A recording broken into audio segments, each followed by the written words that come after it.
L'Église en Angleterre s'appelle The Church of England, l'Église d'Angleterre. The Anglican Church, l'Église anglicane, ou The Established Church, ou l'Église établie,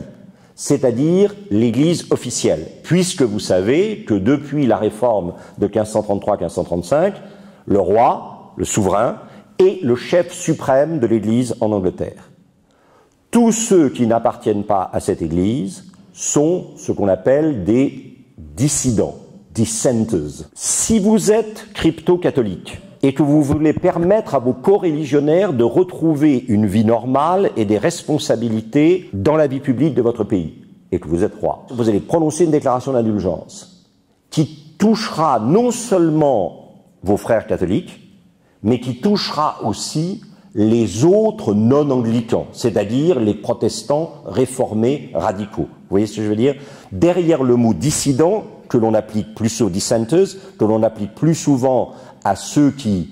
non seulement ont trouvé que l'Église anglicane n'était pas suffisamment réformée, mais l'ont même quittée à cause de ça, pour constituer ou appartenir à d'autres groupes réformés. Le mot dissident que l'on associe généralement à ce groupe-là, à ce groupe de communautés séparées de l'Église anglicane par désir de fidélité plus grande à la réforme, ce mot dissident doit s'appliquer normalement aussi aux catholiques, puisque les catholiques romains n'appartiennent pas par définition à l'Église d'Angleterre. Ça a toujours été l'intelligence ou l'astuce, un peu éventée, il faut bien le dire, d'Estuard, de prononcer des déclarations d'indulgence, une première en 1672, une deuxième en 1687-88, et de dire « Ah non, c'est pas pour nos frères catholiques ou pour les gens que vous nous soupçonnez de protéger parce que nous serions des crypto-catholiques. C'est pour tous ceux qui ne sont pas anglicans et qui ont quand même la possibilité d'être de loyaux sujets du roi. » Alors, pour celle de 1673, le Parlement ne s'y est pas trompé, qui a passé ce qu'on appelle le Bill du Test, loi par lequel aucun catholique romain ne pouvait occuper une position officielle dans l'État, et l'héritier du trône ne pouvait pas épouser une princesse catholique, il ne pouvait pas se marier sans le consentement du Parlement. Donc, effectivement, immédiatement, Jacques II, enfin le duc d'York, le futur Jacques II,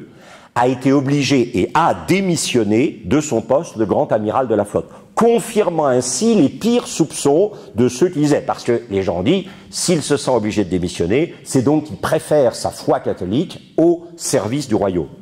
Et une fois parvenu au pouvoir, en 1687-88, puisqu'il monte sur le trône en 85 à la mort de son frère, Jacques II a tenté une deuxième déclaration d'indulgence. Toujours disant, mais non, ça n'est pas pour les catholiques romains spécialement, c'est pour tous les dissidents qui, après tout, ont le droit d'être reconnus comme des loyaux sujets du roi, même si, effectivement, ils n'appartiennent pas à l'Église anglicane.